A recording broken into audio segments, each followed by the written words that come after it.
Hello, and thank you for watching TED Explains, where we take the biggest headlines of the moment and offer clarity around what it all means and context on why it matters.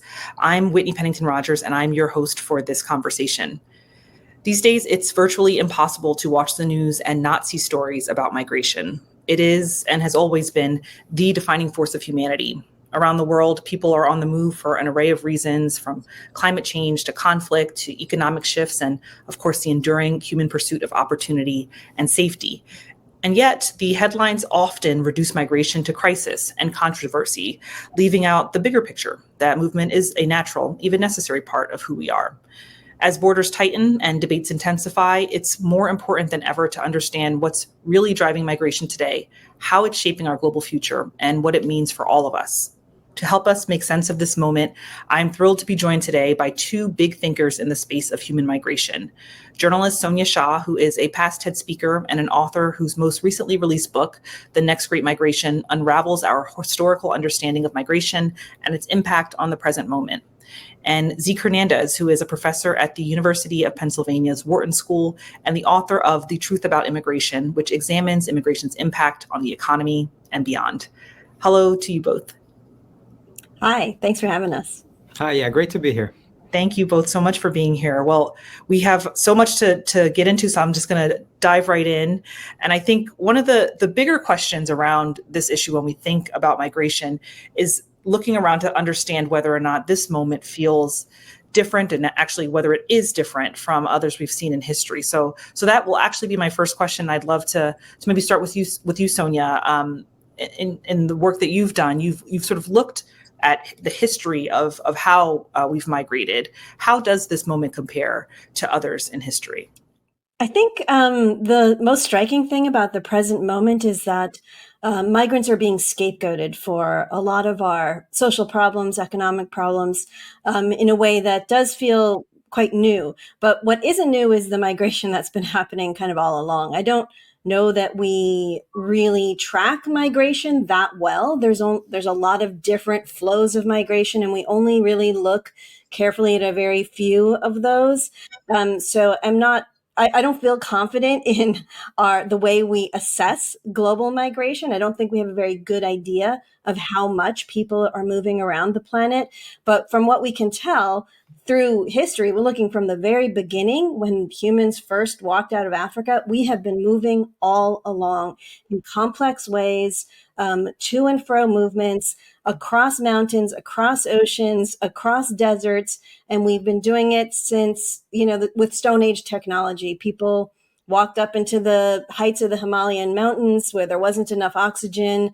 During, thousands of years ago, people paddled out of Asia into the featureless expanse of the Pacific Ocean multiple times using Stone Age navigation technology.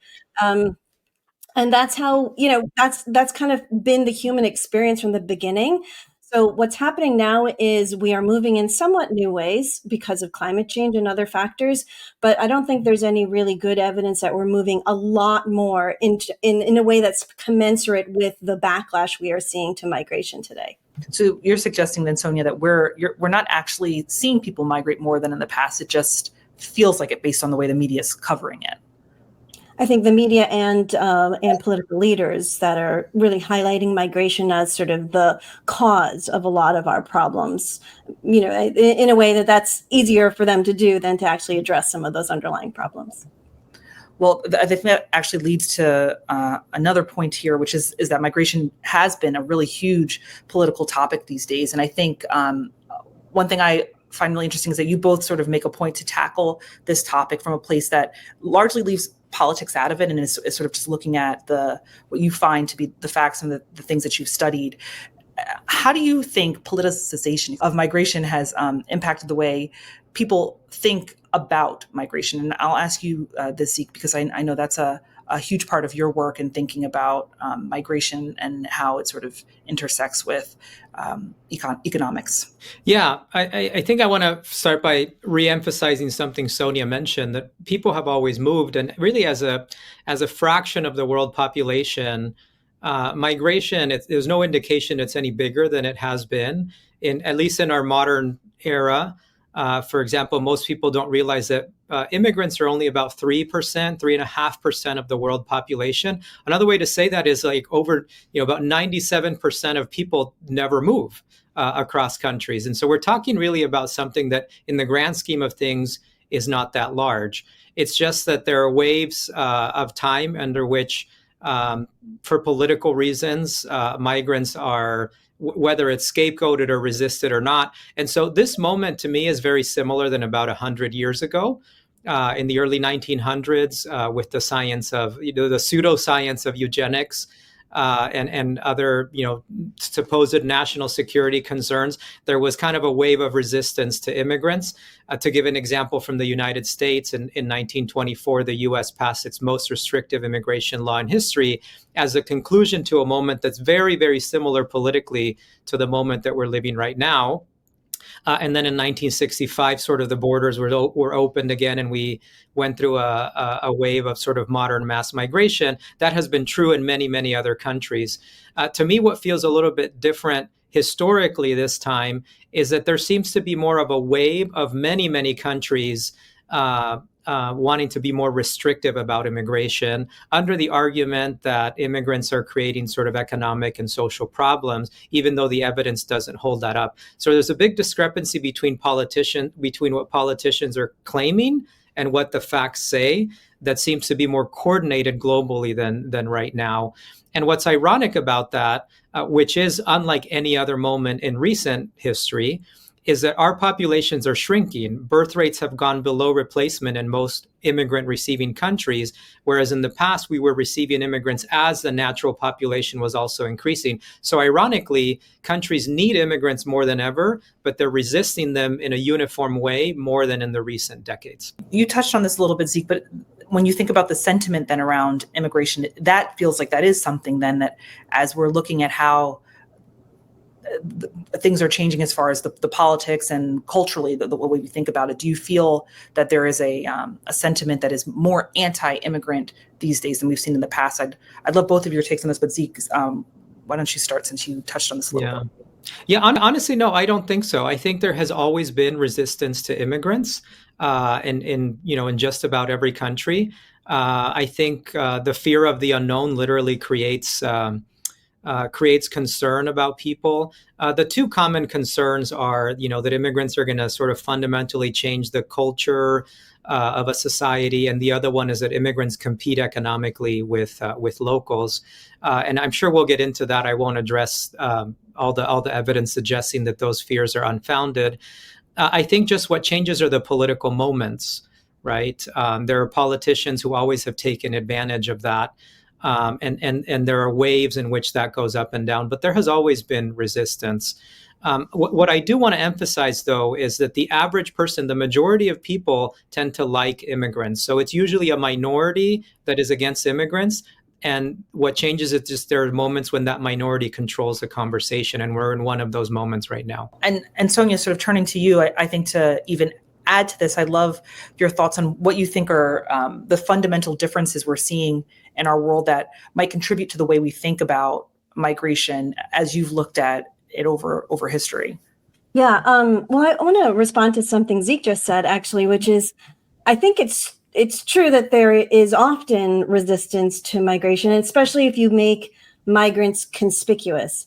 But if you don't make migration conspicuous, then people assimilate very quickly. And we can see this in our biological genetic structure, that whenever human groups have, dispersed, isolated, become separate, culturally distinct, but then they come together again, if they overlap, if their territories overlap, they mix, they meld, they make families together. That is why all of our genes are mixed up the way they are. So geneticists know this. They can see this in our population structure.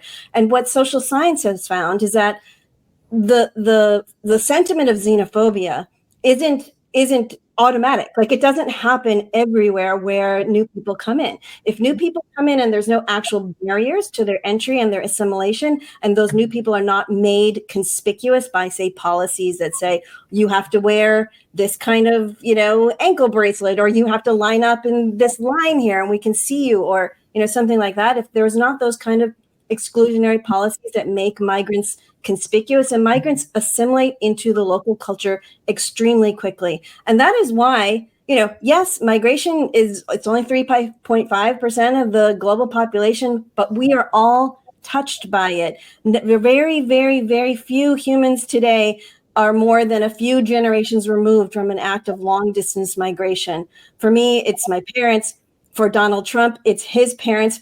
For Steve Bannon, it is just a few generations ago. So we all have been touched by this in some way. So the xenophobic, backlash, the potential is there, but we also have an even greater potential for assimilation. And that, I think, is in the broader picture, that is actually what happens with most migration. Is most migrants, we don't notice them. They are like, the blood pulsing through our veins, where it's beneath our notice. It just happens, and it's part of the way societies function. It's part of how we have evolved to respond to, living on a dynamic earth that has changing conditions all the time. And, I think I'd love to get into that more too, just sort of thinking about how migration really affects the way we live our lives, and it affects our world. And of course, we know that there are a lot of reasons why people migrate, and we're using migration as sort of this umbrella term to talk about people who are immigrating by choice, people who are refugees and fleeing something. And the media, regardless of what type of migration is happening, we see is often painting human migration as either good or bad. But it seems the truth is a bit more gray, as is the case with most things, right? So I'd love to break that down, and maybe in specific areas. So maybe we could first start with the economy, which of course, Zeke, I know this is your real specialty in thinking about migration and the economy. How do you see migration impacting the economy, both within national, the local national level, and then thinking globally? Look, we have very good evidence on this. I think when it comes to immigration and the economy, the story is overwhelmingly positive. And I think it's scientifically dishonest to say anything else, right? If you talk to anyone who studies the data, immigrants are net positive economic contributors. The simplest way I can put it is to use the 5 fingers of my hand, right? In that immigrants bring 5 key economic inputs that everybody wants. And they're the following. First, they increase the amount of investment in your community. Second, they bring talent, right? They fill jobs and they bring skills. Third, they bring innovation. A lot of the new technologies, products, foods that you consume and make your life better were introduced by immigrants. Fourth, they're consumers. So they buy the goods and services that are produced that businesses desperately want to sell. And 5, they pay taxes. Now, I don't know any mayor, president, governor, average citizen, business person that says, no, I do not want those 5 things. Okay. And of course, the numbers attached to those 5 things vary a little bit by country. But you can sort of put it in the bank that immigrants will bring those 5 things. And those 5 things are what creates jobs, what causes the economy to grow. Again, to use an example from the United States, because it's the country that I study the most, right? We know that immigrants are nearly 1 in 5 workers in the US, but more than 1 in 5 in key sectors that we depend on, both high and low skill. Immigrants are responsible for over a third of all patents in the United States. That is a staggering amount of innovation, right? Immigrants have well over $1 trillion in spending power, et cetera, et cetera, et cetera. And we can kind of quantify the same for different countries. And so, we need those things desperately. And when you make the case that way, then it's much easier to think of why we want legal and regular pathways for immigrants to come, because we all need that. And again, remember, we're in an environment where populations are otherwise shrinking. So we have no source of economic growth other than immigrants. There is no other way that economic growth will happen other than with immigration, at least in countries that tend to be sort of the rich countries that receive immigrants around the world. And Sonia, I know historically you've sort of seen what the conversation around migration has looked like as it relates to things like safety and security, and that's often in the media. And when we talk about the politics around migration, is a big point of conversation around whether spaces become less safe because there are migrants there. Or are you making spaces safer by removing people from a space? How do you see that migration actually does affect safety and security. Yeah, I mean, I actually got into studying migration from the perspective of public health risks. So my book previous to The Next Great Migration was a book about pandemics. And after I finished that book, there was a big movement of people across the Mediterranean, people from North Africa and the Middle East trying to get into Europe. This is around 2015. And I went there because I thought to do some reporting, because I thought, well, this is a public health risk, right? This is like a health security issue with huge movements of people into new places. That's how you can spark epidemics. So I went there to do this reporting project. And what I found was it was exactly the opposite, that in fact, the people on the move were healthier than the host populations in which they were entering. They had less communicable diseases, less non-communicable diseases. They smoked less. They had less obesity. They had all these great health practices. And if they get sick, they get better faster. If they get, say, even cancers, they won't die as quickly. Like there's all this amazing medical phenomenon that's very well defined, very well documented, and it's called the healthy migrant effect. And it sort of is what took me on this journey of like, well, why did I immediately think, oh, people are moving? It's a crisis, right? It's a migrant crisis. These two words just go together, right? They just roll off your tongue. It's in all the headlines. If there's migrants, there's a crisis. Well, it turns out it was exactly wrong. And so I wanted to kind of investigate, why is it that we automatically think of migration as a crisis? And I think the idea of the healthy migrant effect really goes to the point Zeke was just making about innovation and diversity. It takes a certain kind of person to make migration work effectively, right? Like migrants are not people who are kind of the richest of the rich, who have a lot of assets, who have titles, who have, this kind of capital that they can't really take with them to new places.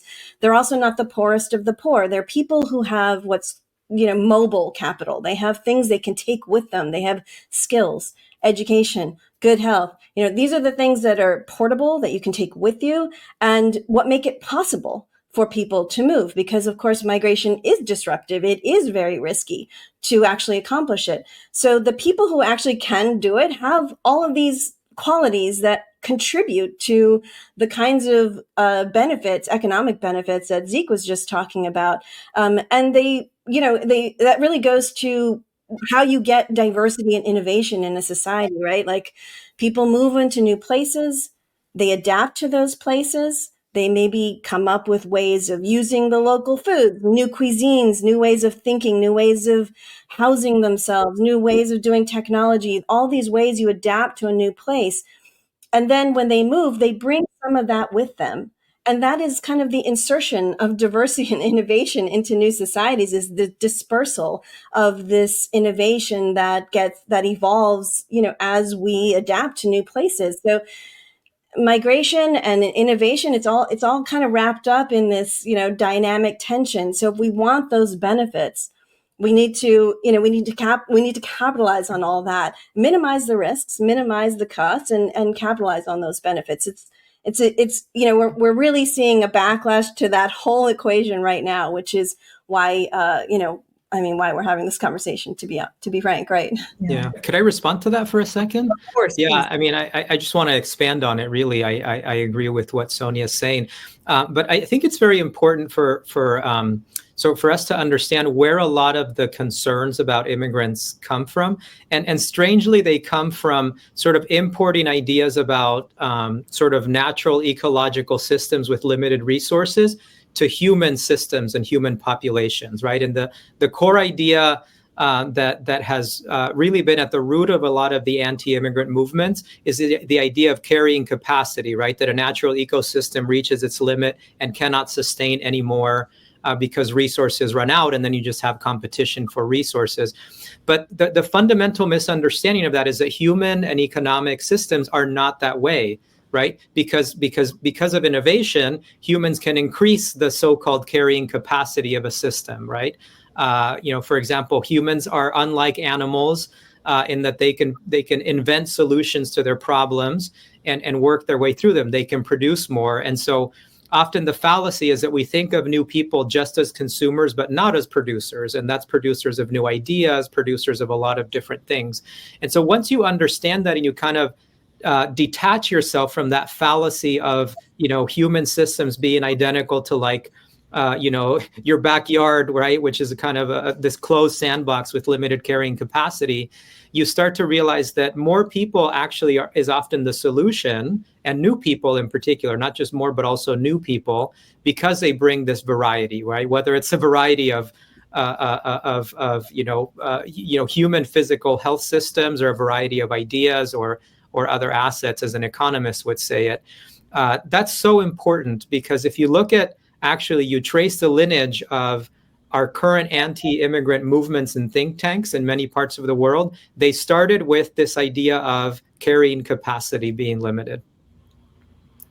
Well, and I think obviously it feels like the biggest marker of how immigration is impacting things or changing things will have to do with actually our own identities and how our sense of self, and how migration is changing the way we think about even our own humanity. When you see folks entering a space, and this is how we define what it is to be human, and figure out who we are. So I'm curious what you both think as far as how immigration has affected our identities and the way we think about who we are. And maybe Sonia, we could start with you. Yeah, I mean, I think it goes back to how we think of our kind of place in nature. Zeke just pointed out the idea of the carrying capacity. And I think a lot of our anti-immigrant rhetoric does trace back to these biological ideas, these ideas about nature, and which are actually outdated in biology itself. So ecosystems are not these, they don't have settled carrying capacities either. Other species are moving around just as much as we are, we're finding. And they also do create technologies. If you can, if you think about the web of a spider or the nest of a bird being a kind of technology for those species. So we are not exceptional in moving around the planet either. And this has been happening all along. And the reason we can say that is, why are we doing that? Well, in evolution, we know things that last over time, that get dispersed throughout all these different species, it's because the benefits outweigh the risks over time. And so migration is sort of our adaptive solution to life on a dynamic planet. And that's not just true for us. That's true for all these other species. And we're learning that now because we have things like solar powered GPS tags that we can put on animals and actually see where do they go, actually study that prospectively. This is something new. This is a lot of new knowledge we're getting now. And what scientists are finding is that all these other species are moving farther, faster, and in more complex ways than anyone ever thought was possible before. So the story of migration is just, it's expansive, and it's not just in humanity. And so I think we need to rethink, what is our place in nature? There's this very old idea that goes back to Linnaeus, that there is some kind of, a settled order in nature, that everything belongs in a certain place. Right? We name things that way. We say, there's the Japanese maple or the Canadian goose. We associate the place and the animal as if they're the same thing. Well, now we know these animals are moving all over the place. They don't sit in certain fixed places on the planet at all. And that's true for us too. We've all been moving all along. So we need to kind of rethink our ideas about nature, I think, and our place in nature as well. And Zeke, what have you found in this space how is it changing our sense of self? Yeah. Obviously, on a shorter time scale than what Sonia spoke about, the evidence on this is also pretty good in that immigrants assimilate successfully to society, to the values and the economy and the language of the receiving society. Now, the way that we stop that, we can slow down the process if we threaten immigrants, or if we put in place policies that are dysfunctional and slow down the process. Right? We can do that.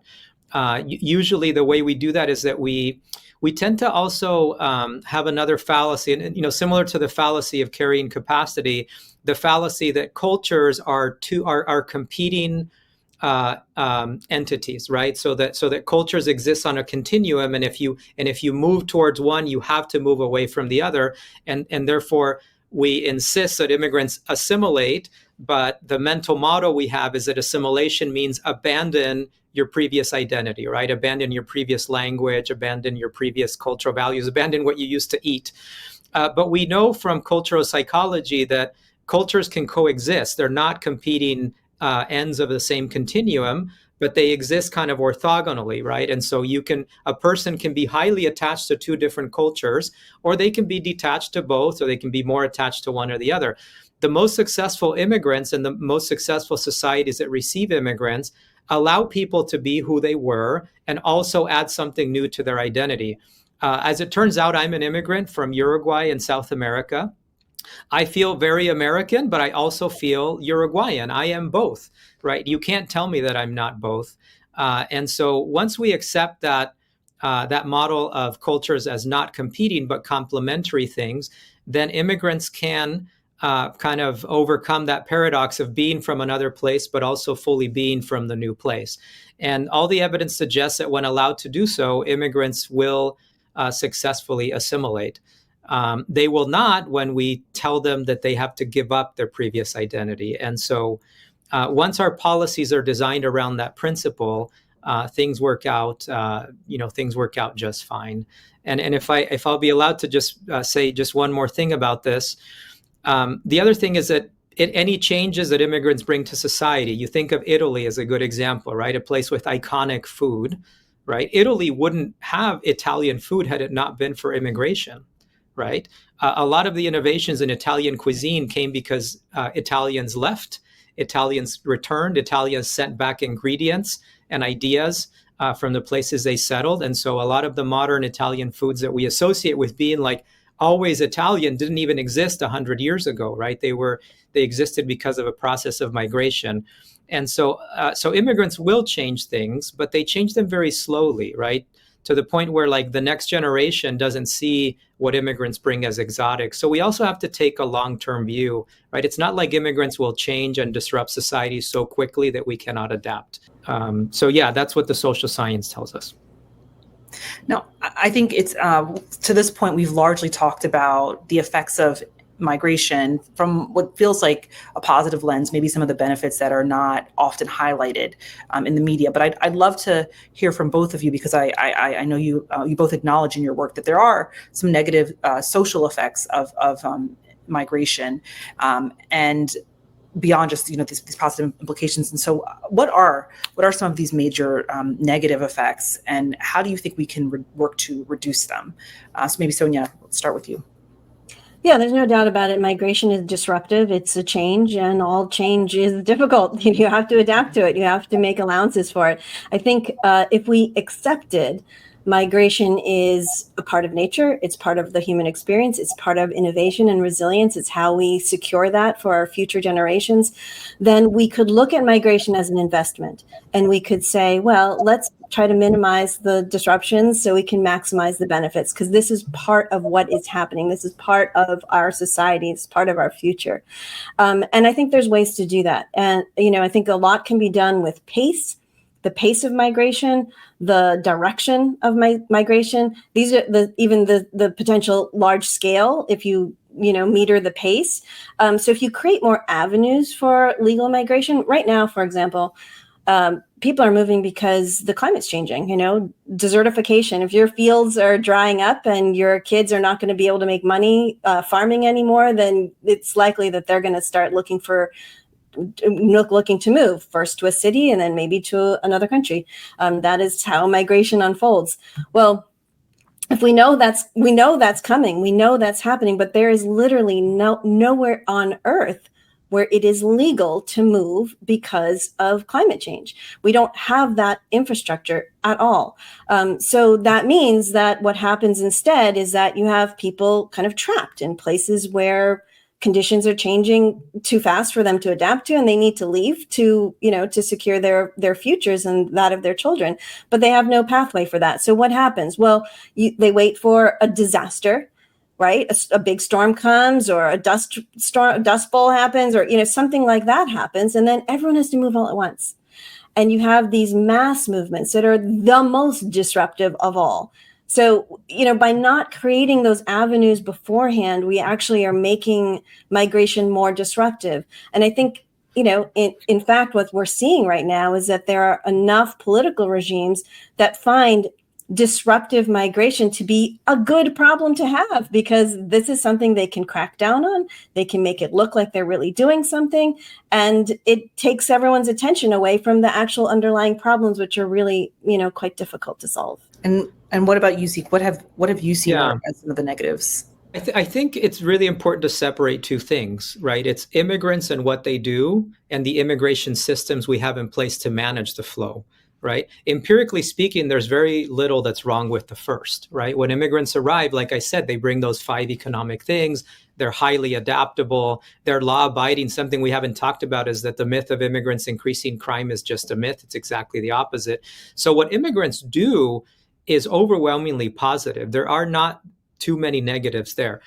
The systems we use to manage their flow, though, there's a lot of negatives. And so in as much as we see negatives, whether it's social backlash or concern or disorder or chaos, it's like Sonia was saying, it's because we don't have proper systems.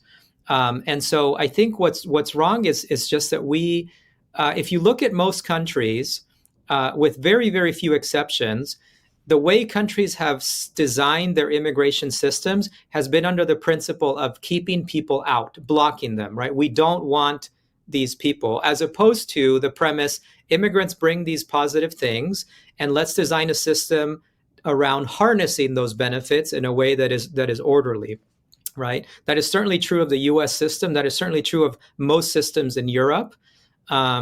And in large immigrant receiving countries. So when you change the default from blockage to flow, you get a very different system. The problem is that we don't think about it that way. And it comes down to, like Sonia was saying, a flashpoint where too many people arrive in one single location, in a short period of time. And so I think that a lot of it comes down to not so much managing immigration, but managing infrastructure. For example, if too many people settle in one place at the same time, you are going to get something like a housing shortage, or the roads will be crowded, or schools will be a little bit crowded. But that tells us more about our inability to be thoughtful and build infrastructure effectively than about what immigrants do themselves. Does that make sense? So a lot of it is about we don't have good systems to manage flows of people. And I think it probably would be worth spending a few minutes on that, but maybe I'll stop there for now. That's great. And I definitely do want us to, at the end, sort of get to a place of talking about how do we redesign some of this and rethink this. But before we even get there, I know that there's so much that you've already sort of touched on in thinking about where things are headed and how the future might unfold. And so taking into account things like, Sonia, you touched on climate change, and I know that your work in many ways is thinking about migration as a result of climate change, or as it's affected by climate change. But then, of course, other things like conflict, and you look at declining birth rates, which you touched on, Zeke, and what that booms in other places. How do you predict migration will change in the coming decade or even century, if you're looking out further? And Sonia, I'd love you to start, since you have such a great historical sense of how migration has played out over the course of humanity. I think we might see some like right now we're seeing about 80% of other species are on the move. They're moving into new places, and that's in sync with the changing climate. They're moving into higher latitudes, or moving higher up into higher altitudes, and that is so that they can stay within the climates that they are adapted to. So that's not how humans are moving yet. But I think it takes time. And I think right now we have a lot of barriers, political barriers that say, well, you can't move for this reason, and you can't move here, and you can't move there. But if we were to sort of start to overcome some of that, and I think policy works to some extent to deter migration. We have more walls on international borders today than at any time, but it has more of a deflecting effect than a deterrent effect. People still want to move, and they still will move. It's like throwing a boulder in a stream, right? Like people find a way to go around. And a lot of times people will take more dangerous routes. So like Zeke was saying, we really don't have a system for moving people around the planet in a safe, orderly and dignified fashion. We could create that if we wanted to, and things would be quite different, but that's not what we have. So the system we have now is about, well, let's make sure people don't move too much, or not these people, that these people don't move, right? So all of these barriers we erect actually, can make migration far more dangerous. But I think what we'll see in the longer picture is, in the past, we've seen big movements that are going east to west. Generally, human populations have been flowing that way. But if we were to sync up with climate change, we would start seeing more south to north movements. That is what we're seeing in other species. Humans are animals like other species. So, I expect over time that that's what's going to be happening in the kind of bigger picture for human migration too. And Zeke, you also touched on this idea of policy. And so maybe that's something we could also bring in to this conversation. When you think about what migration might look like in the years to come, what might policy look like to help for what sounds like what you're suggesting, Sonia, and also Zeke, I'd love your take on this, if that will be sort of inevitable that people will continue to migrate. Let me perhaps say it even more strongly and more provocatively. We're in a moment right now where it seems like immigration is unpopular. It's not on average, but it is for many governments. But I think we're going to see a future very soon where countries are going to go from immigration choosers, that is, kind of choosing their pick of the litter, to immigration beggars. Countries will be desperate for people. And it's simple math. You need 2.1 you need a fertility rate of 2.1 on average to just maintain the population. In most countries, we're well below 2, and there is no other source of economic growth, of fiscal security. There's no other source of just maintaining our resources than people. And so for a long time, the world population has been growing. That is going to plateau. And so there's going to be a lot of competition for talent and for people. And so I think we're going to look back at this moment and kind of scoff, right? I'm not saying maybe in 5 years, but definitely by the time my kids are adults, I think we're going to be scoffing at this moment, because countries are going to be putting in programs, out of sheer demographic desperation to attract more people. At least wealthier countries will. So I think we're going to see a lot more immigration openness. And then if you couple that with climate change and kind of these push factors like war, there's going to be more movement, and probably, ironically, perhaps more orderly than now, just because the need on the receiving side is going to be much bigger. That's my sense of where we're going. I don't know if I answered the full question you asked, but no, that's great, and I'd love for you, Sonia, to sort of even respond to some of this, like this idea of migration becoming inevitable because of the push factors, and also, as Zeke mentioned, these choosers, who have to choose to immigrate for the flourishing of their own of a nation. Do you see this? Do you think this is going to be an inevitability that all of us should begin to think of ourselves as migrants in some way? I mean, I think we all are migrants in some way, except for very, very few of us who are still in, parts of Africa and have stayed there since the dawn of humanity. Even when we first walked out of Africa, actually, we walked into Europe and Asia and North America. There already were other humans there, other human species that are now extinct. So even that was a migration. That wasn't just we populated the empty earth. No, there were already other humans there, Neanderthals, others, and we intermingled with them too. A lot of people today still have Neanderthal genes, because that's what we do as humans, we mix.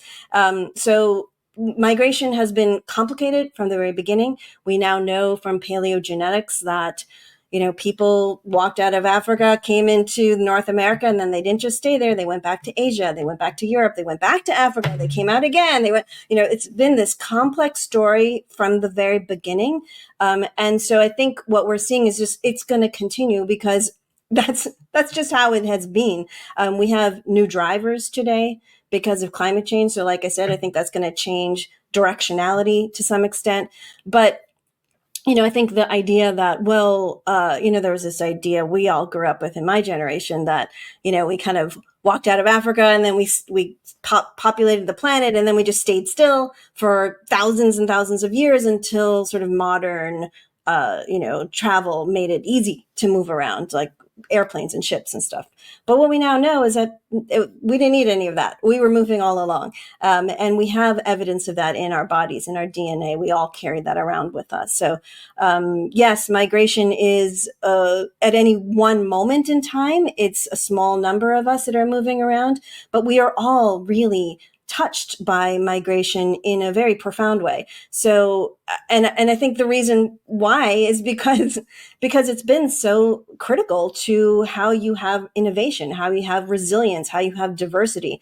This is why so many conservationists are actually trying to build bridges for other species so that they can move into new places. Because we know that if they can move into new places, we can secure biodiversity in the future, and we want that.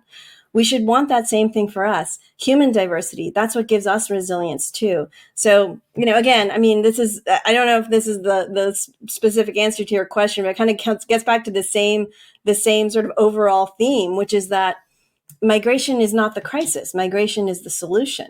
And for, if you go back to, well, what is the crisis? It's not a migration crisis. It's a crisis of welcome. It's a crisis of the fact that we don't have any system to actually, get people around into places where we can take advantage of all the benefits that they bring. That really does then get to this point around the sentiment of it. And you've seen nations that have had at one point very migration friendly policies have become more populist and nativist, and in recent years, decades, a lot of spaces in Europe, for instance. And the question I guess then is, if migration is the answer, how do we change the sentiment? How do we avoid people swinging to the other side here in ways that we can almost predict, as we're seeing people push out of certain spaces and into other spaces more?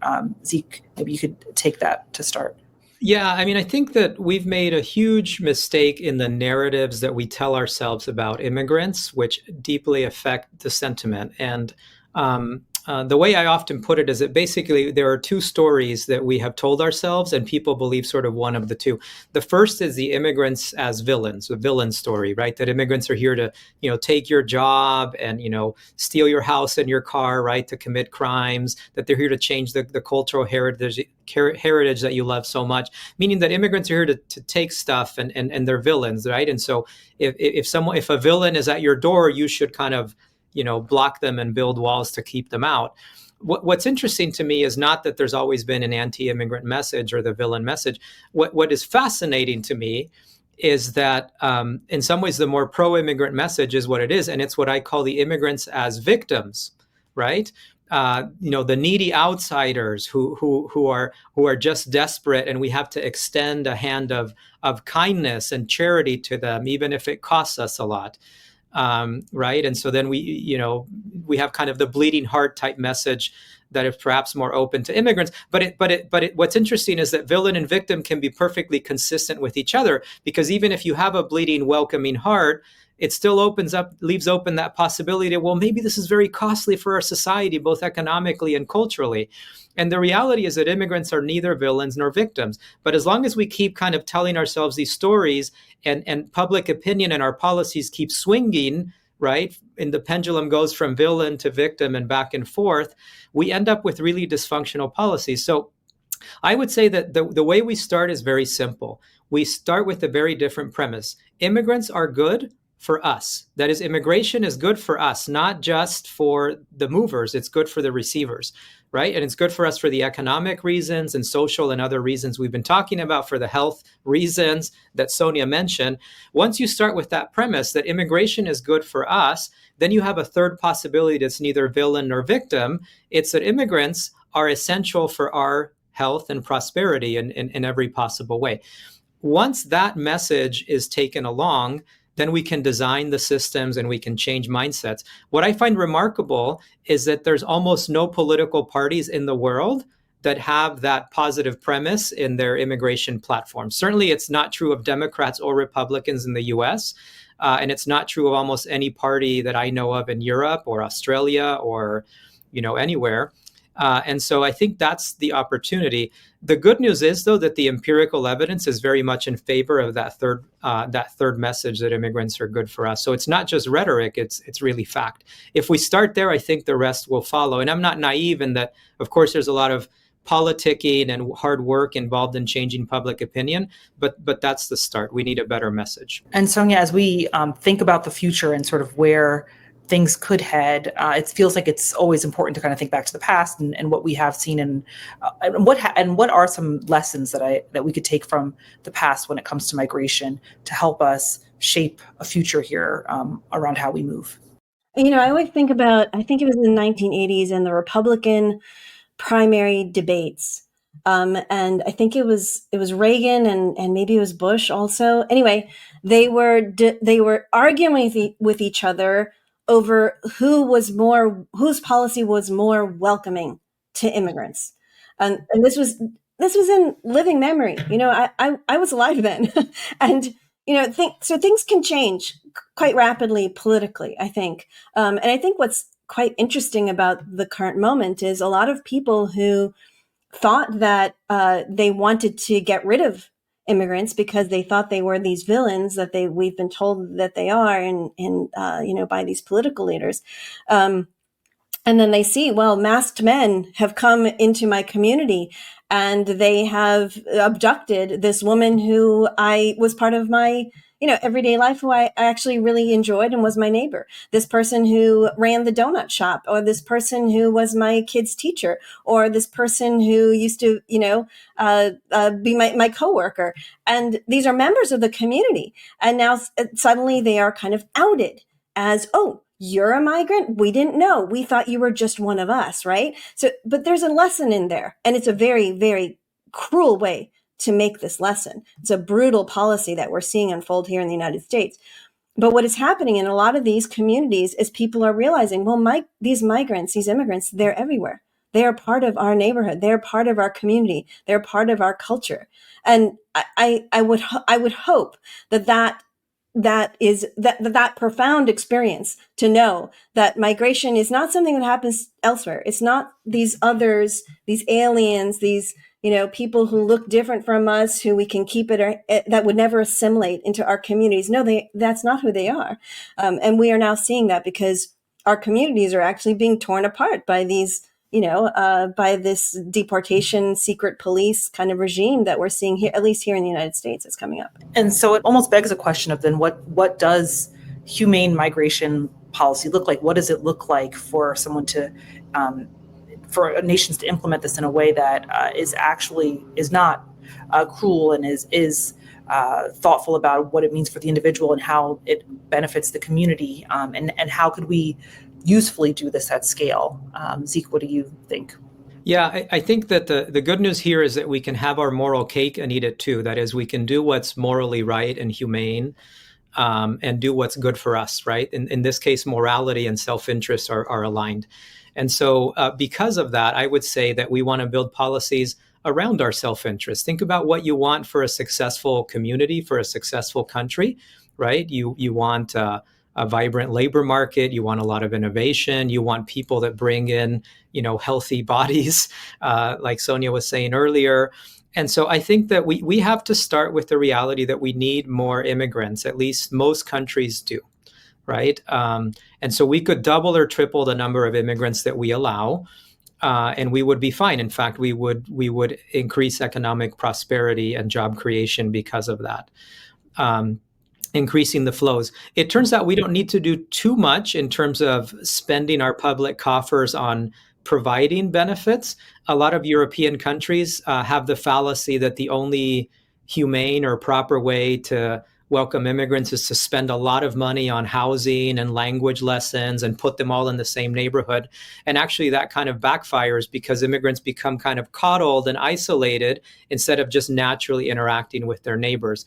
And so in an interesting way, we have to sort of get out of the way. The one thing we do have to do deliberately, though, is build infrastructure, right? So building housing, building roads, building up in big cities rather than having very restrictive zoning laws. So I would say actually that housing and infrastructure development are like the policies I would focus on rather than immigration policy per se, if that makes sense, right? If you let people flow, and we need to increase the quotas compared to what we have now, focus on infrastructure policy. That's the one kind of active area that I would focus on. But we don't need to do too much in terms of to manipulate what people do, because people will do what they do, which is in their quest for survival and a good life, they will bring good stuff for their neighbors. The other thing is that we also want to give responsibility for immigration to agencies that frame immigration positively.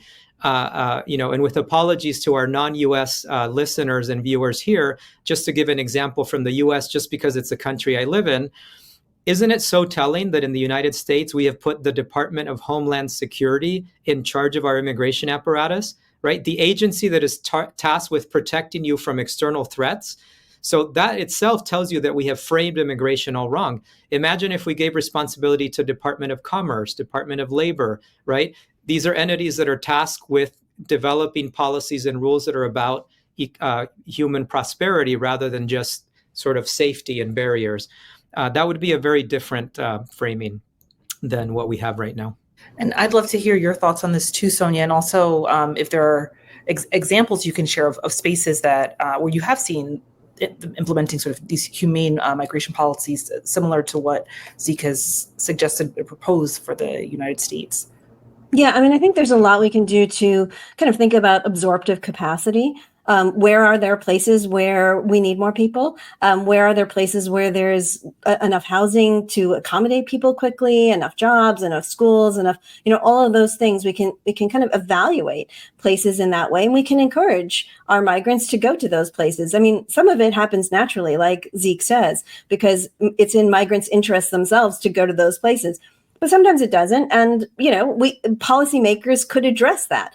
We could make migration safe, humane, and dignified by giving people papers, by giving people legal channels. If they had more legal channels to move, then they wouldn't move in disaster circumstances. They wouldn't move all at once in the most disruptive way possible to the closest place that they can get to, as opposed to maybe somewhere else, which would make more sense and would have more absorptive capacity. These are all things that could be evaluated by policymakers, and incentives could be put into place to move migration in ways that we will capitalize on the benefits and minimize the disruptions. I think, the UN has come up with a lot of great ideas on how to do this. There's a global compact on migration that several countries have signed. This is not rocket science. This is like basic policy making.